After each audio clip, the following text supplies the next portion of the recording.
Fernando Araujo leads a modest existence as both an artist and a judo coach. Yet he feels unfulfilled, convinced he's still searching for his real purpose. One stormy night on his way home, he pauses for a cigarette beneath the downpour. After he drops the butt, it drifts under a nearby sewer grate by the Banco Rio. Drawn by curiosity, Fernando peeks into the sewer, and an audacious thought suddenly takes hold of him.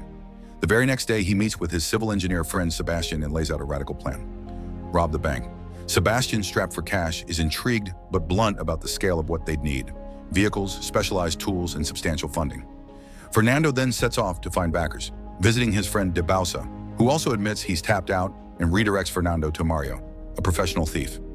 The story cuts to Mario breaking into an office by night, breezing through a safe with practiced ease. Clearly, petty heists are routine work for him. The following morning, Fernando sits Mario down at a cafe and pitches the heist. At first, Mario shrugs it off, but Fernando persuades him with a promise.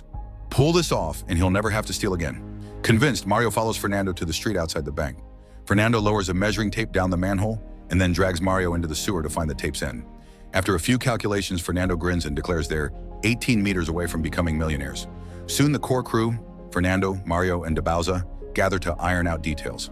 Their plan centers on tunneling into the bank, but every interior room is wired with motion detectors. Fernando, however, points out an important nuance. The sensors don't detect movement per se, they sense changes in temperature. To beat that, he's fashioned a makeshift suit from a sleeping bag that will mask body heat. The remaining obstacle is access to the vault itself. None of them knows how to crack it. Their reconnaissance deepens. Fernando photographs the bank's rear parking area from a discreet vantage point and then accompanies Sebastian inside. Sebastian posing as a new account holder, while Fernando surreptitiously snaps the foyer. Of course, he's caught by security and escorted to the basement for questioning, but that too is part of the scheme. It gives him a legitimate excuse to study the safe deposit room at close quarters. During the search of his belongings, the guards failed to find the missing memory card. Fernando had already removed it. Later, he and Sebastian pieced together a floor plan from the photos and their recollections, settling on a specific small room as the entry point for their tunnel. Practicalities follow. They measure the distance between the manhole and the bank by counting bicycle tire rotations, and Fernando applies geometry to calculate the precise angle the tunnel must follow. They also discover the money they plan to take is insured, which in their minds absolves the theft's broader financial victims. Only the bank would incur the loss. That night, armed with determination and shovels, Fernando and his accomplices descend into the sewer and begin digging. The next day, they hire Alberto to handle the getaway car. A daunting technical problem remains. There are 400 safety deposit boxes to breach. Using a blowtorch would take roughly 1.5 minutes per box, which translates to a 7-hour operation, far too long. Fernando suggests a subtler approach. Rent a box at a different branch to study the locking mechanism up close. Mario volunteers and rents a safety deposit at another branch, watching the lock's internals as it's open. Preparation continues. Mario and an accomplice procure a van for the escape and wait for Alberto outside his house. A patrol car shows up and the pair panic, fearing arrest, but Alberto and his wife intervene, vouching for them and defusing the situation. Back at the tunnel, the team keeps digging until one day the drill breaks. Fernando downplays the mishap and insists on buying another drill, a move that rubs Mario the wrong way. Mario has already sunk a lot of money into the project and fears further delays.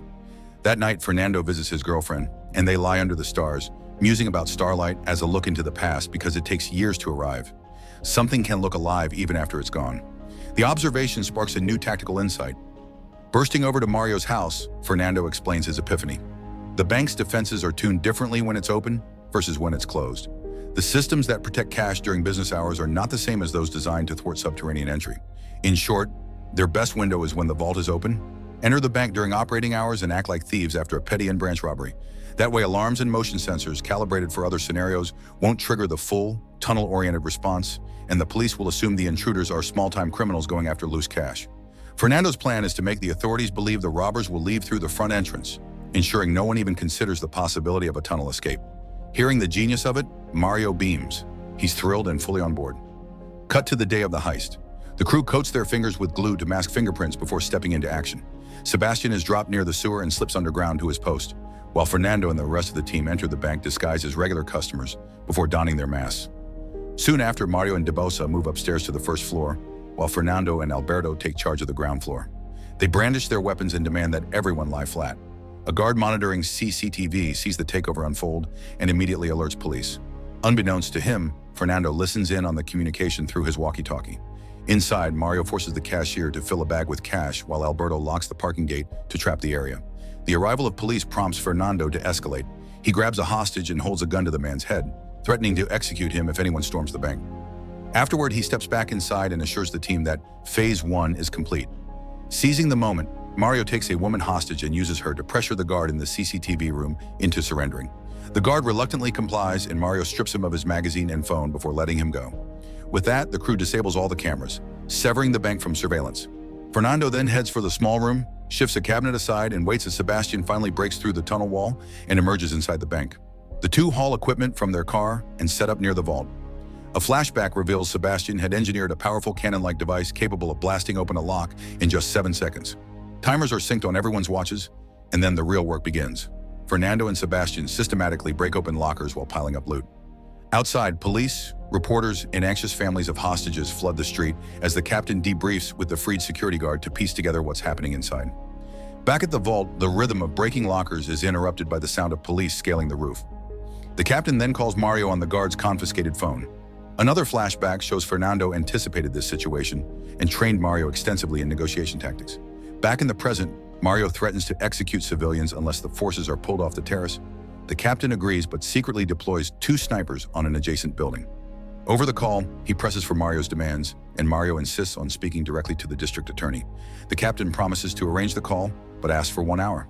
Meanwhile, Fernando and Sebastian continue cracking lockers wide open, retrieving cash, gold, and priceless jewels. Outside, the authorities evaluate their options. The bank has only 2 points of entry, the main gate and the parking lot, and no intel on where the hostages are being held. To them, it all appears to be a conventional robbery. Negotiations resume as the captain urges Mario to surrender, promising leniency since no one has been harmed. He even offers to secure a lawyer. Mario, keeping in character, replies that he'll consult with his team before giving an answer. As the tension lingers, Fernando and Sebastian plow through more lockers. Suddenly, an elderly hostage's phone rings. It's a call for her birthday. The moment softens briefly as Mario wishes her a happy birthday, while Debauza takes a piece of chocolate from another hostage and hands it to her, offering a strangely humane gesture amid the chaos. The snipers observe the small celebration for the hostage's birthday and relay the information back to the captain, leaving him momentarily surprised. Meanwhile, Mario releases the woman as a birthday gift, then leans against a window and informs the captain that he has spent 15 years in prison. He declares that he will only surrender if the district attorney guarantees him a light sentence. The captain orders the snipers to hold their fire, allowing Mario to step away from the window, revealing that he was merely testing whether the police would risk shooting him. Soon after, the DA arrives to speak with Mario, but the thief immediately begins hurling abuses and refuses to communicate with him. Instead, he demands to speak with his lawyer. When the captain requests the lawyer's contact, Mario hands over the phone number of one of the hostages, then changes his voice to impersonate his lawyer and continues speaking with the DA. This clever move buys Fernando's team precious time. Mario then rounds up all hostages on the first floor, while Fernando and the others start moving the loot through the tunnel. At one point, Mario switches off his mobile, sowing doubt in the captain's mind about whether he intends to surrender. The captain soon notices the nearby manhole and realizes that the burglars have found an alternate escape route. Meanwhile, Fernando and his team load the loot onto boats but leave all the weapons behind in the vault. A flashback reveals that all the weapons are actually children's toys, part of Fernando's plan to avoid harming anyone. Once the loot is ready, Mario joins Fernando in the small room, while the terrified hostages take the opportunity to call their relatives outside. Outside, the captain dispatches troops into the sewer and sends another team into the bank from the front. Fernando and Mario quickly erase all traces of the tunnel and board the boat, seamlessly joining the rest of the crew. Another flashback shows that Fernando had anticipated the police discovering the sewer. To counter this, they had built a dam to raise the water level, allowing them to navigate away in the opposite direction using a motorboat. Elsewhere, the captain finally reaches the small room in the tunnel entrance, only to find a bomb blocking the way. However, he quickly realizes that both the bomb and the weapons are fake. Unfortunately for him, it's too late. The thieves have already escaped. Fernando and the group make a clean getaway, destroying all their equipment along the way.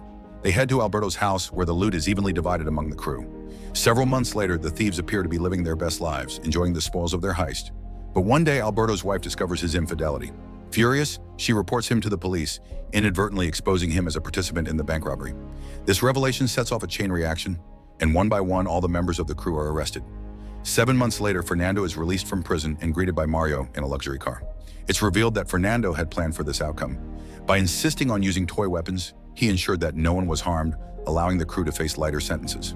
Remarkably, they also retain a significant portion of the stolen loot because the bank did not maintain proper records of the contents of the safety deposit boxes. While the bank estimated the lockers contained $25 million in cash and jewelry, police could only recover $1.17 million and 8 kilograms of jewelry.